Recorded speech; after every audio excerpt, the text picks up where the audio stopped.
என்ன ஆச்சுனே தெரியாது.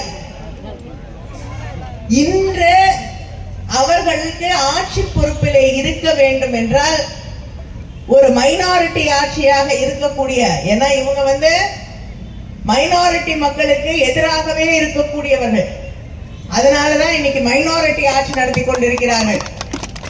அந்த மைனாரிட்டி ஆட்சிய அங்க ஆட்சி பொறுப்பிலே பிரதமராக திரு நரேந்திர மோடி அவர்கள் நீடிக்க வேண்டும் என்றால், பாஜக ஆட்சி பொறுப்பிலே நீடிக்க வேண்டும் என்றால், பீகார், ஆந்திரா என்ற 2 மாநிலங்கள் அங்கே இருக்கக்கூடிய எம்பிக்கள், அந்த கட்சியின் தலைவர்கள் அவர்களுக்கு ஆதரவளிக்க வேண்டும்.